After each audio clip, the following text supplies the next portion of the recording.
Romo, sebelum kita ke Pak Citra Triwamwoto, saya akan ke Ibu Dewi Grinjul terlebih dahulu yang sudah menanyakan beberapa pertanyaan. Mungkin ada 2 pertanyaan tadi. Mungkin Mbak Dewi bisa bertanya secara langsung jika memungkinkan.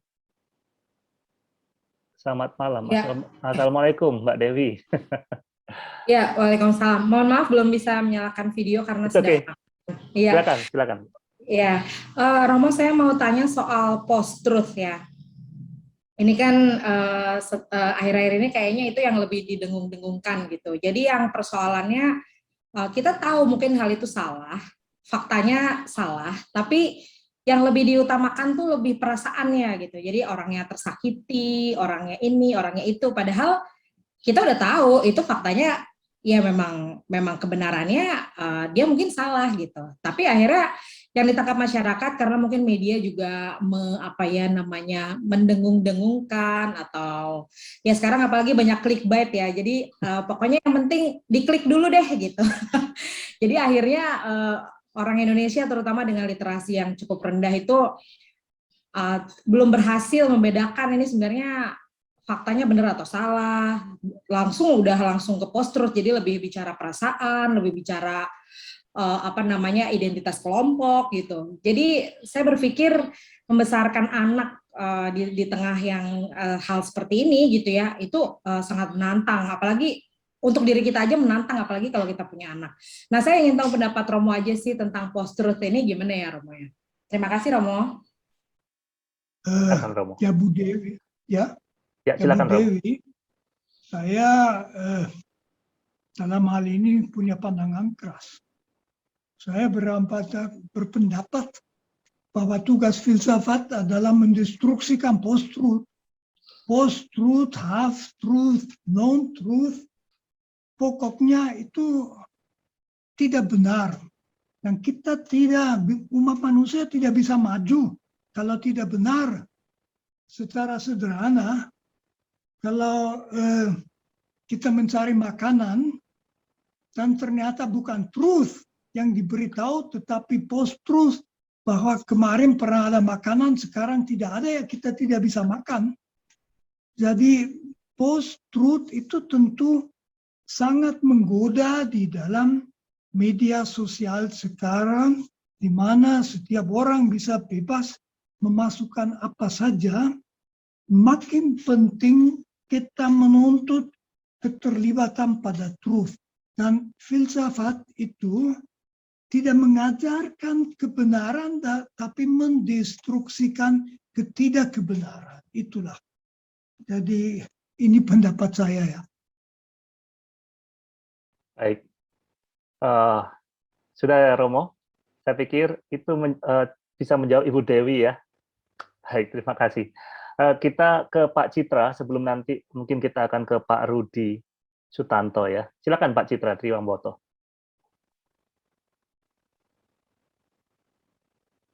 Mungkin di-unmute dulu Pak Citra.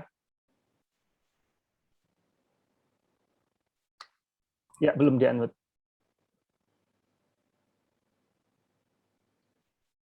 Di-unmute dulu Pak Citra. Belum di-unmute ini. Ya, silakan. Selamat malam Mas Dimas dan Romo Manyis. Ada 2, ya, saya muridnya Romo Manyis di Pasca beberapa tahun yang lalu. Yang pertama, atas seseorang bebas atau tidak, tadi Romo menyampaikan beberapa kriteria. Saya teringat sebuah acara kalau tidak salah, di channel BBC, ada wawancara dengan seorang bekas militer Nazi yang ditanya oleh wartawan begitu ya, mengapa Anda dulu membunuh orang Yahudi gitu ya, kurang lebih begitu ya. Lalu jawabannya dia tenang saja, orang Jawa bilang etal gitu ya, cool banget gitu, mengatakan ya saya militer, saya diperintah gitu. Tidak ada rasa apapun, rasa negatif apapun begitu. Jadi apakah itu termasuk kebebasan yang mana ya? Apakah memang pilihan atas melaksanakan perintah itu bisa membekukan pilihan bebas kita ya, otonomi kita ya untuk menolak gitu. Ya, saya sendiri seseorang yang senang menolak ya, kadang-kadang ya. Lalu kok banyak orang yang manut saja, hanya manut saja. Itu yang pertama, Romo. Yang sebenarnya ada beberapa kasus sejenis di Indonesia, misalkan ketika beberapa militer menembaki orang-orang Flores yang ditahanan di Sleman, itu waktu itu saya baca juga ya kita bersama-sama ke sana. Apakah tidak ada kebebasan personal yang bisa kita perjuangkan? Itu yang pertama. Yang kedua, kalau begitu, saya berpikir jangan-jangan semua yang Romo katakan tadi, yaitu kebebasan sosial, kebebasan agama, kebebasan tadi, itu sebenarnya bukan disadari dari dalam ya, tapi orang berlindung. Saya melakukan pembunuhan karena saya disuruh. Saya melakukan ini karena agama saya mengajarkan demikian. Saya begini karena adat istiadat suku saya begini. Jadi sebenarnya orang memakai itu sebagai apa ya, tameng gitu, perisai ya atas keselamatan dirinya sendiri. Itu pendapat saya sih yang kedua. Terima kasih Romo dan Pak Dimas. Pak Citra, ini persis masalahnya. Jadi itu yang tadi saya maksud dengan perbedaan antara sikap otonom dan heteronom. Banyak manusia yang heteronom. Mereka tidak bertindak dan tidak berusaha bertindak atas suatu keyakinan etis, tetapi menyesuaikan diri. Menjadi paling buruk dan jahat di dalam waktu Nazi, di mana istilah Befehl ist Befehl, perintah adalah perintah, menjadi pembenaran untuk melakukan hal-hal yang jelas diketahui sama sekali tidak bisa dibenarkan. Ini hanya membuktikan betapa masalah otonomi manusia itu masih gawat. Kita harus mendidik orang untuk tidak hanya manut. Di dalam pendidikan di sekolah saja. Kalau sekolah itu punya model pendidikan mengisi botol. Murid itu dipuji kalau jawaban sesuai yang diharapkan guru, kita dapat orang seperti itu yang lalu tidak bertanggung jawab dan yang dengan tenang bisa membunuh meskipun sebetulnya mereka tahu bahwa itu tidak bisa. Ya kasus penembakan mati orang Flores itu saya masih ingat, itu sesuatu yang juga tidak kemudian sejauh saya tahu betul-betul ditindak. Kita mesti mendidik orang untuk betul-betul sadar akan tanggung jawab, dan di situ moralitas muncul ya. Saya sebut moralitas heteronom, masih akan saya bicarakan saya kira pertemuan ketiga. Itu pokoknya mengikuti suatu peraturan yang dipercayai dalam masyarakat. Apakah peraturan itu baik atau buruk, tidak peduli, itu paling enak. Itu juga yang kita lihat kalau orang ikut misalnya dalam pengeroyokan massal, melakukan hal-hal yang sendirian dia tidak pernah akan melakukan. Jadi di dalam etika kita dibikin sadar betapa penting dalam moralitas, keyakinan, dan sikap yang kita ambil sendiri. Mungkin ini jawaban saya. Boleh menambahkan sedikit Mas Dimas? Silakan Pak Citra. Romo Mayis ini menambahkan cerita saja. Saya seorang guru di Jakarta Selatan. Suatu waktu saya memberi ya semacam seminar gitu, tentang kebebasan demokrasi, diselenggarakan sebuah lembaga politik itu dari Jerman yang berkarya di Indonesia. Lalu saya setelkan, teman-teman mungkin banyak yang tahu kelompok musik Pink Floyd. Ya, salah satu hitnya berjudul Another Bricks in the Wall. Semoga banyak yang tahu. Sayangnya videonya itu memang tentang anak-anak sekolah yang membakar gedung sekolah, melepaskan baju seragam, dan seterusnya. Lalu saya dikritik habis-habisan di situ. Padahal sekarang saya lihat sebagai guru ya, banyak sekolah mulai mendekonstruksi seragam misalkan, tidak pakai seragam. Di sekolah saya siswa-siswa yang bernilai rata-rata 9,0 dalam satu semester, cowok-cowok boleh berambut gondrong, yang tentu saja sangat dilarang di banyak sekolah. Intermezzo saja, Romo Mais. Terima kasih. Ya, baik. Tidak perlu saya komentari. Oke, baik. Terima kasih Pak Citra dan Romo. Kita ke penanya yang sudah mengajukan pertanyaan via room chat, Romo, dari Pak Rudi Sutanto.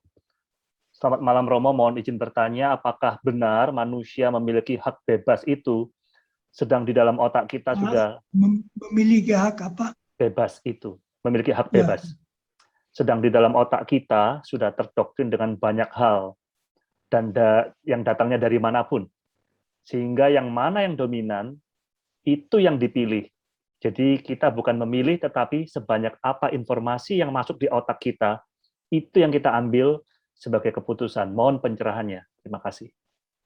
Kan informasi yang masuk ke dalam otak kita tidak mengatakan apa yang kita harus lakukan.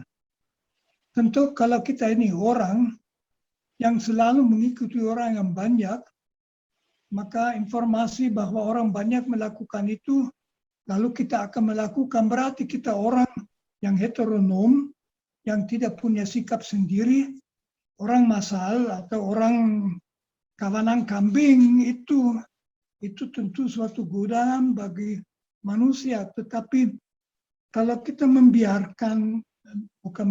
membiasakan diri untuk sendiri menilai suatu situasi, untuk mengambil sikap, untuk kalau misalnya tidak menyetujui sesuatu, mempertanyakannya, dan lalu mungkin diskursus di mana mungkin kita ubah pendapat dia, kita akan selalu dalam banyak informasi itu pun mengambil sikap yang kita yakini. Sikap yang kita yakini tidak selalu mesti betul. Itu tidak ada jaminan. Dalam bahasa agama, Tuhan tahu bahwa kadang-kadang kita tidak betul, tapi kita berusaha untuk betul. Jadi ini bedanya antara manusia massal yang ikut massa dan manusia yang mempunyai sikap yang dia setujui sendiri. Sangat tergantung tentu saja juga dari lingkungannya. Ada lingkungan akrab yang justru mendukung itu, jadi tidak setiap lingkungan itu merusak. Itu saya kenal keluarga-keluarga di mana dalam keluarga itu ada suasana keterbukaan dan kesadaran akan tanggung jawab yang besar, tapi ada juga yang menuntut ikut-ikutan. Itu. Baik, semoga menjawab Pak Rudi Sutanto. Sebelum kita ke penanya berikutnya, Pak Beni Kusuma Haryono, saya ke Ibu Evi Ariadne. Mungkin Ibu Evi bisa menanyakan secara langsung. Assalamualaikum Ibu Evi. Maaf, di-unmute terlebih dahulu, Bu. Iya. Ya, Waalaikumsalam, Mas Dimas. Monggo, Bu. Baik, terima kasih Mas Dimas. Romo, selamat malam. Terima kasih paparannya hari ini, selalu mencerahkan. Pertanyaan saya yang tadi itu, Pak Romo, seperti kita tahu, mungkin semua juga sudah banyak yang tahu, ada sebuah kampung di, ya saya tidak akan mention nama ya, khawatir menjadi masalah. Ada sebuah kampung yang memang profesi dalam tanda petik ya, profesi atau mata pencahariannya itu satu kampung itu orang-orang membegal, Romo. Nah, yang sangat menarik justru sebelum melakukan begalnya itu mereka melakukan ritual-ritual, mengadakan pengajian, doa bersama, dan didoakan oleh satu kampung itu agar lancar membegalnya, agar tidak ditangkap polisi, agar hasil begalnya bagus gitu. Nah, ada sebuah penelitian yang dilakukan oleh mahasiswa saya, judulnya Konstruksi Makna tentang begal itu. Nah, mereka mencoba menggali bagaimana makna tentang begal di masyarakat tersebut. Nah, mereka bilang ini mata pencaharian gitu. Nah, jadi yang ingin saya tanyakan, Romo, bagaimana mungkin sesuatu yang menurut kita tidak saja melanggar moral, tapi juga itu sudah melanggar hukum, tetapi disepakati secara komunal sebagai sebuah hal yang biasa saja dan dapat diterima gitu. Bahkan yaitu diantar dengan doa-doa, dengan ritual agama. Nah, ini saya betul-betul tidak paham nih, Romo, apa yang terjadi dengan masyarakat seperti itu gitu. Terima kasih, Romo. Mohon pencerahannya. Pertanyaan saya mungkin juga tidak paham, tapi bisa dimengerti toh. Tentu kalau punya sejarah barangkali juga kan mereka punya nilai. Mereka punya nilai besar mengenai tanggung jawab bersama. Mereka mungkin menyadari dunia luar, jadi yang lain-lain itu sebagai ancaman lawan dan mengembangkan suatu posisi di mana mereka membuat itu keutamaan, keberanian, membegali macam-macam orang, dan karena itu bukan dari kelompok mereka sendiri, mereka tidak keberatan. Nah, saya memberi satu contoh yang sedikit berbeda. Di dalam Perang Dunia Pertama, tentara Jerman berhadapan dengan Prancis itu belum Nazi. Itu orang-orang biasa, orang Jerman biasa, orang berbudaya, orang Prancis orang berbudaya, orang Rusia orang berbudaya. Ada tentara Jerman yang senjatanya sebelum maju ke tempat pertempuran diberkati oleh pastor dengan air suci. Tidak begitu berbeda dengan begal-begal itu. Ini orang Jerman maju bukan atas kehendak, tapi dengan semangat besar kami menyerang Prancis, membunuh orang Prancis. Orang Prancis itu tidak melakukan apapun yang jahat terhadap orang Jerman dan sebaliknya. Jadi hal seperti itu secara kolektif sekarang misalnya gereja Katolik merasa malu bahwa itu terjadi ya. Itu saya anggap suatu kemajuan kadang-kadang. Dalam kelompok bisa ada suatu mungkin mereka tidak saling mencuri, saling mendukung, saling membantu, tapi belajar dari sejarah bahwa mereka harus hidup dari begal itu saja ya. Tidak berarti saya setuju, tapi bisa dimengerti juga ya. Bagaimana itu diubah, saya tidak begitu tahu Bu. Baik. Anaknya itu yang bisa. Oke. Baik. Terima kasih Romo. Berarti sejarahnya memang ada ya seperti itu ya Romo ya. Saya kira di tingkat lain atau juga orang Jerman juga tidak begitu berbeda. Baik. Ya, Baik, terima kasih Mas Dimas. kalau saya boleh sedikit meneruskan, ini tentu kalau itu menjadi ekstrem. Mengapa di Auckland atau di Norwegia ada orang yang pergi ke masjid dan menembaki orang-orang yang berdoa di masjid seperti terjadi di Selandia Baru. Saya kira 2 tahun yang lalu itu atau 3 tahun yang lalu nembak mati 50 orang sebelum dia itu ditangkap. Kita tidak mengerti hal seperti itu terjadi. Ya, agak mengerikan ya. Saya di Norwegia itu terjadi Breivik atau apa namanya yang pergi ke suatu kamp di mana anak dihiburkan lalu menembak mati sekitar 65 anak itu. Dan sebagainya, itu agak mengerikan sedikit. Ini lebih ekstrem dari begal-begal itu. Oke. Ya, Udah. baik. Terima kasih Ibu Evi dan Romo. Kita ke Pak Beni Kusuma Haryono sebelum nanti kita ke Profesor Sony Priarsono dan Bung Beno Adi. Silakan saya akan memanggil Pak Beni. Bisa di-unmute dulu Pak Beni? Ya, mohon di-unmute dulu Pak.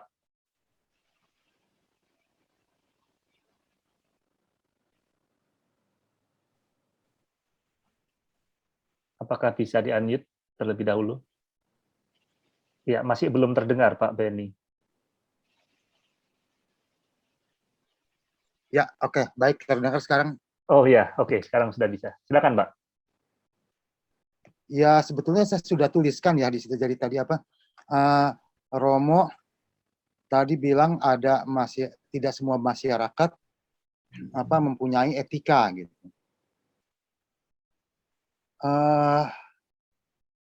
Sedangkan setiap masyarakat itu kan punya kode etik sendiri ya. Betapapun buat kita itu buruk, betapapun buat kita tidak manusiawi, mereka punya kode etik dan mereka hidup berdasarkan kode etik itu, bertanggung jawab terhadap itu. Ya, tapi jadi tadi seperti itu, seperti apa? Ibu udah bicara tentang begal itu jadinya. Bagaimana kalau di komunitas mungkin mafia ya, mereka hidup dengan hukumnya gitu. Jadi contoh masyarakat yang tidak beretika seperti Romo Max itu yang mana ya Romo Magnis? Gitu. Ya. Itu saja. Baik. Tadi saya menjelaskan kata etika itu saya bedakan dari moralitas juga dari kode etik. Etika adalah pemikiran filosofis tentang moralitas. Itu tidak ada dalam setiap masyarakat. Juga banyak orang yang tidak, karena etika memerlukan kemampuan memakai istilah-istilah filosofis yang ada dalam setiap masyarakat kode etik. Makanya saya bilang kata sifat etis itu mirip dengan kata moral. Tentu semua masyarakat mempunyai kode etik, semua punya pandangan, moralitas, kebiasaan, adat istiadat. Kampung begal itu jelas mempunyai suatu kode etik juga, di mana tentu saya akan bilang coba kalau bisa Anda masukkan dalam kode etik itu nggak usah bunuh orang lain, tetapi setiap masyarakat betul-betul mempunyai kode etik. Hanya etika adalah suatu kemampuan yang dipelajari sama dengan filsafat profesional, itu hanya kemampuan sedikit orang yang mempelajarinya, sedangkan orang berpikir bebas itu banyak juga berpikir etis. Itu penjelasan saya. Baik, semoga menjawab Pak Beni. Kita sebelum ke Bung Beno, kita ke Profesor Sony terlebih dahulu. Silakan Prof. Sony. Terima kasih Mas Dimas. Romo, beberapa orang oleh karena faktor genetis mempunyai kecenderungan moral yang negatif. Padahal mereka tidak bisa memilih siapa orang tua mereka. Apakah mereka boleh dikatakan tidak mempunyai kebebasan eksistensial? Cukup, Romo. Ya, mungkin tidak perlu dikatakan tidak punya, tapi tentu saja orang yang misalnya secara genetis punya suatu efek, tidak seluruhnya memiliki kebebasan yang saya sebut eksistensial rohani. Itu betul bisa dimanipulasikan, sama dengan kita bisa memanipulasikan orang dengan narkoba, tetapi juga dengan pressure. Begitu juga orang yang kena luka di otak, itu mereka itu tidak memiliki seluruh kemampuan eksistensial itu. Justru karena itu begitu penting kalau kita misalnya menolak atau mengecam tindakan mereka, kita jangan mengatakan orang itu, orang jahat itu serahkan saja. Saya berkata serahkan itu kepada Tuhan. Karena memang banyak orang yang karena alasan psikis, psikologis, dan sebagainya tidak sepenuhnya mempunyai kebebasan untuk mengambil sikap moral. Ya. Kalau itu jawabannya iya, berarti Romo tadi pernyataan awal itu terbatas ya. Artinya untuk sebagian tidak berlaku ya. Gugur itu apa? Pernyataan umum tadi ya. Pernyataan yang apa yang tidak berlaku? Bahwa setiap manusia itu mempunyai kebebasan eksistensial. Itu memang manusia punya kebebasan eksistensial, tapi bisa dibatasi. Jadi tidak setiap manusia mempunyai itu. Yang ada pada manusia adalah kebebasan eksistensial dan tentu juga kebebasan sosial. Itu setiap orang merasakan. Tapi apakah setiap orang secara individual betul-betul bebas? Kita dalam bahasa biasa juga memakai kata apa dia orang yang betul-betul dewasa, apa dia betul-betul bisa memberikan suatu penilaian dengan tenang. Ada orang yang deeply emotional, misalnya orang yang dilecehkan secara seksual waktu mereka anak, sering mempunyai trauma-trauma mendalam yang membuat mereka kemudian sulit sekali bersikap ajar positif dengan orang lain. Jadi betul tidak setiap orang memiliki keseluruhan kebebasan eksistensial. Ya. Terima kasih. Semoga menjawab Prof. Sony. Baik, Romo, kita ke Bung Beno yang sudah resen. Silakan, Bung Beno. Terima kasih, Bung Dimas. Selamat malam, Romo Magnis yang terhormat. Terkait moral, Romo mungkin pernah menjelaskan bahwa level moral setiap orang itu ada dibagi 6 ya. Moral dari tingkat level bayi sampai bijaksana. Kemudian itu terkait personal. Tapi saya mau menanyakan lebih pada kolektivitas. Nah, menurut pengamatan Romo yang sudah lama di Indonesia, sejak mungkin dari Orde Lama menjadi Orde Baru, kemudian ada kebebasan reformasi. Nah, menurut penelitian Romo secara kolektivitas, kita kan dulu kami ya ada pendidikan moral Pancasila. Menurut Romo dari sisi kolektivitas moral orang-orang Indonesia dari dulu sekarang, apakah trennya membaik atau menurun? Kemudian apa sih yang sebenarnya bisa individu lakukan, baik itu secara personal maupun secara kolektif, untuk meningkatkan moralitas dalam tanda kutip bangsa Indonesia supaya menuju hal-hal yang lebih baik? Makasih. Ini pertanyaan yang menantang, pertanyaan yang tidak mudah saya jawab. Saya sendiri menempatkan pertanyaan ini juga ke dalam latar belakang perkembangan, perubahan sosial, ekonomis, politis yang kita alami di Indonesia. Saya sendiri masuk Indonesia lewat pintu Jawa, dan saya melihat bahwa baik dari Etika Jawa, saya pernah menulis buku, maupun dari rumusan 5 sila Pancasila, sebetulnya kondisi-kondisi untuk terus mengembangkan suatu sikap moral yang matang itu ada di Indonesia. Penting di dalam pendidikan, pendidikan anak, kita lepas dari pendidikan hafal-hafalan, mengembalikan apa yang dimasukkan guru itu dan sebagainya. Saya ingat pernah seorang ibu yang beberapa tahun di Amerika kembali ke Indonesia mengeluh kepada saya waktu anaknya itu sekolah kembali, saya kira di SD, dia sudah sekolah di Amerika. Di hari pertama dia sudah kembali dengan menangis karena dia menanyakan sesuatu pada guru, dan guru mengatakan, kamu baru saja datang, kau udah buka mulut. Di Amerika mereka biasa bahwa anak itu diharapkan bicara, menanyakan, dan sebagainya.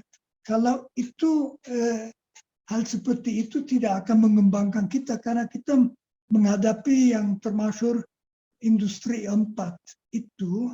Industri 4 itu tidak mengizinkan malas-malas di atas kebiasaan. Jadi orang harus terbuka pada yang baru. Apakah ini dalam 60 tahun saya di Indonesia, bagaimana itu berubah? Saya tidak tahu. Bagi saya Indonesia sesuatu yang amat sangat menarik. Saya masih optimis. Begitu saja. Tidak langsung menjawab pertanyaan. Ya, baik. Gimana? Mungkin Bung Beno mau menambahkan sedikit? Di-unmute dulu, Bung. Atau mungkin gini Romo, karena pendidikan kita tidak ada aspek dari bawah itu.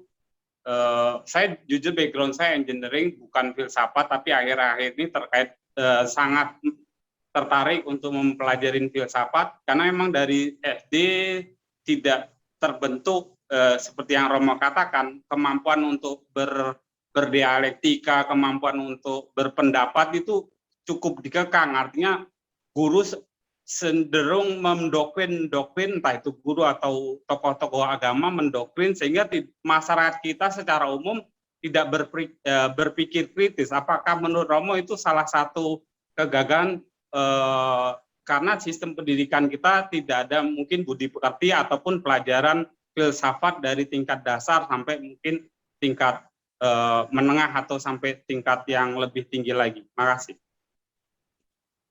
Ya, tentu filsafat itu juga tidak jelas. Saya sendiri dalam pendidikan saya di Jerman hanya dapat filsafat di tahun terakhir, dari tahun ke 9 plus 4, 13 itu.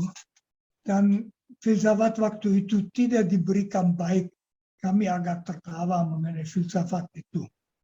Yang mungkin lebih penting, saya sendiri selalu menuntut dua hal. Dan saya sama sekali tidak tahu apakah terlaksana. Itu pengalaman saya dari waktu sekolah di menengah di Jerman. Yang pertama pelajaran sejarah, yang kedua pelajaran di sana bahasa Jerman. Pelajaran sejarah bagi kami dapat 6-7 tahun sejarah saya kira. Itu menarik dan membentuk perasaan kejermanan. Saya masih ingat waktu dibicarakan abad pertengahan di mana Kaisar Jerman berhadapan dengan Paus. Saya sebagai orang Katolik selalu merasa saya berpihak pada mana, pada Paus atau pada Kaisar. Akhirnya saya berpihak pada Kaisar. Jadi kejermanan lebih kuat daripada kekatolikan di situ. Itu hanya contoh, di situ dibentuk sikap-sikap menarik. Saya belajar. Nah, yang kedua, yang beberapa kali saya sudah usulkan, saya selama 6 tahun pelajaran bahasa Jerman di gimnasium. Yang dilakukan guru hanya satu hal, kami membaca bersama sastra. Puisi juga, tapi terutama sastra, baik sastra klasik Jerman seperti Goethe, Schiller maupun sastra abad ke-20. Dan itu begitu menarik. Kalau membaca sastra, kita ketemu dengan segala segi kemanusiaan. Kasih dan kebencian, kesetiaan dan pengkhianatan, pemanfaatan dan sikap tanpa pamrih. Indonesia mempunyai sastra yang bermutu. Banyak yang diterjemahkan ke dalam bahasa-bahasa asing, misalnya bahasa Inggris dan bahasa Jerman. Apakah ini dibaca di situ? Baca ini. Di situ wawasan dan sikap moral dewasa yang juga terbuka akan dibentuk. Jadi jangan hanya gramatik dan hal seperti itu. Itu usulan dari saya. Mungkin lebih penting dari pelajaran filsafat, karena saya dulu ikut pendaftaran P4 nasional, saya kira angkatan ke-8 saya ikut. Enak kita bersama, tapi kita tertawa karena yang kita belajar di situ bukan sikap Pancasila, tapi sikap tahu bahasa pemerintah. Itu yang kami pelajari. Itu sangat berguna bagi saya. Saya belajar undang-undang dasar segala macam. Tetapi pendukung Pancasila, padahal 5 sila Pancasila itu luar biasa. Itu saja. Baik, semoga menjawab Pak Beno. Kita sebelum ke Papua ke Dr. Gigi Destrin Pantriani. Silakan Mbak Destrin. Bisa di-unmute terlebih dahulu, meskipun sudah naruh pertanyaannya di chat. Mungkin bisa disampaikan secara langsung, Dr. Destrin.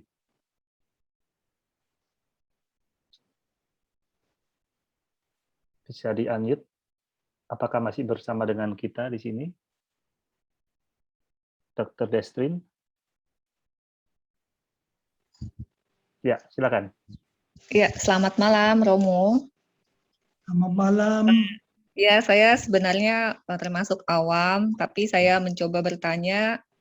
Pertanyaan saya seperti ini, bahwa pada orang yang beragama seringkali melakukan tindakan moral atau kebaikan, misalkan seperti bersedekah atau menolong gitu ya.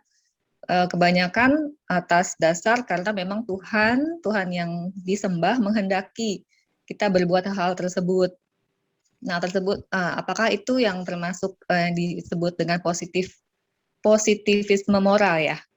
Nah, lalu bagaimana dengan orang-orang yang tidak beragama, dalam arti mereka melakukan tindakan moral itu karena memang mereka memiliki kehendak untuk menolong orang lain benar-benar dari dalam diri mereka masing-masing. Minta pandangan Romo aja. Terima kasih. Terima kasih Bu Destri. Tentu mereka yang berhati terbuka, misalnya pada orang miskin dan sebagainya, karena itu kehendak Tuhan, itu bukan positivisme.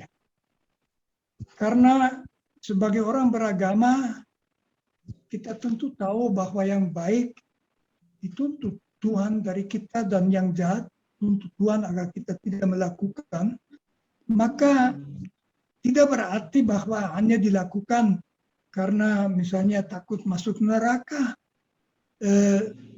melainkan dilakukan karena memang dari Tuhan kita dengar bahwa memberi sedekah itu memberi sesuatu pada orang miskin, mengampuni suatu kesalahan dan sebagainya adalah sesuatu yang baik. Tetapi itu tidak berarti bahwa orang yang tidak berketuhanan tidak juga bisa menyadari bahwa itu baik. Jadi kita orang beragama sadar bahwa dengan berusaha hidup dengan baik, kita juga berkenan di hadapan Tuhan. Tuhan sendiri mengatakan itu, tapi kita tidak dengan sombong mengatakan orang yang tidak beragama tidak bisa bersikap moral, itu tentu tidak. Mungkin ini jawaban saya, Bu Destri. Ya, semoga menjawab Dr. Destrin. Ya, ini masih ada banyak penanya, Romo, dan tampaknya kita tidak bisa mengakomodir semua. Tapi saya akan coba ke Dr. Peter Carey untuk bisa menanyakan langsung kepada Profesor Magnus di sini. Halo, Dr. Carey. Hello, yeah, can you hear me? Yes, thank you. Yeah. It's an honor. Terima kasih ya. Ya, silakan Dr. Carey. Iya. Terima kasih Romo Magnus ya. Ini sesuatu yang sangat langka dan sangat spesial bagi saya. Ingatkan yang masih di Oxford ya, sedang dengarkan sesuatu yang sangat bermutu. saya sejarawan dan di dalam pepatah Prancis ada satu pepatah yang bilang toute vérité n'est pas toujours bonne à dire, ya. Semua yang benar sebenarnya tidak patut diorbitkan atau dibilang di muka umum, ya. Dan kita baru saja lewati 30 September, 1 Oktober. Kita hidup di dalam satu negara yang punya banyak hal-hal yang boleh dikatakan seperti dengan mafia ada semacam omerta, ya, silence. Dan saya ingat waktu saya kerja sebagai konsultan untuk Depkes, saya punya kolega di Depkes yang pernah menjadi penyelidik di KPK. Dan dia pernah bilang kepada saya, seumpamanya kita bisa menguatkan sepenuhnya apa yang terjadi dengan korupsi Bank Century, itu bisa sampai negara ambruk, ya. Sebab itu satu kasus korupsi yang begitu besar, ya. So as a historian, is our task to knock all the lids off the dustbins of history and be as honest as we can with the truth? Or is it the case that when in Rome, do as the Romans do and be discreet? Terima kasih. Matur nuwun. Matur nuwun, Dr. Kerry. Monggo Romo. Thank you. I heard very much about you from my colleague Romo Setio and other people. Well, I think I follow what you say. I'm of the same opinion. We cannot, in morals too, kita tidak bisa bersikap puritan. Dalam arti membersihkan segala apa.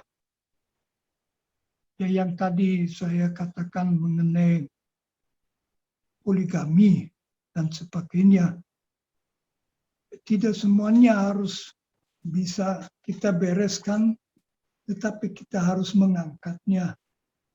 Kita harus berusaha supaya terjadi perubahan. Moralitas yang saya bicarakan ini pada malam ini juga menuntut pertimbangan apakah sesuatu mungkin, apalagi di dalam etika politik. Dalam etika politik ada suatu pepatah bahwa tidak bisa dituntut hal-hal yang dalam situasi dan kondisi tertentu tidak mungkin dilaksanakan. Mungkin itu saja komentar saya, Pak Kerry. Terima kasih. Ya, thank you. Semoga menjawab, Pak Kerry. Ya. Romo Magnis, terima kasih banyak. Kita kurang 3 menit dari pukul 21 waktu Indonesia bagian Barat. Apakah Romo bersedia menerima satu penanya lagi? Silakan. Baik, kita ke seorang mahasiswi atau seorang dosen ini ya, Ibu Sis Lisa Astuti. Silakan, Mbak Lisa. Di-unmute dulu ya. Oke, selamat malam, Mas Dimas dan Romo. Malam, silakan. Terima kasih. Saya masih pemula ya, baru alumni, jadi baru mulai mengenal filsafat gitu. Saya mau bertanya tadi mengenai penolakan Thomas Aquinas terhadap positivisme moral, yang kemudian menjawab bahwa moralitas tidak terbatas pada kaum beragama saja, tetapi karena memang secara realitas orang beragama pun bisa bertindak buruk dan itu bisa berbanding terbalik dengan kaum ateis atau yang tidak bertuhan, kira-kira begitu. Nah, yang menjadi pertanyaan saya adalah, jika memang demikian, maka apakah sejak semula, sebelum kita berpikir jauh mengenai moralitas, agama sudah harus dipisahkan dengan moralitas. Mungkin tadi sudah menjawab atau belum, tapi saya agak miss. Mungkin Romo bisa menjelaskan bagi saya, apakah memang agama perlu dipisahkan dari moralitas? Lalu yang kedua adalah jika memang agama punya relasi dengan moralitas atau mungkin sebaliknya, apakah perbuatan baik itu sudah secara alamiah atau natural begitu sejak manusia lahir, atau memang harus perlu campur tangan Tuhan, atau dalam konteks Kristen misalnya harus ada kerja Roh Kudus begitu. Lalu bagaimana dengan kaum ateis? Nah, kira-kira itu pertanyaan saya, Romo. Terima kasih. Wah, ini pertanyaan yang jauh. Nah, pertama, tentu agama jangan dipisahkan dari moralitas, dalam arti dari orang beragama dituntut lebih banyak daripada yang lain-lain karena mereka itu biasanya mulut besar. Jadi masalahnya orang beragama, mereka tuntut kiri kanan, tetapi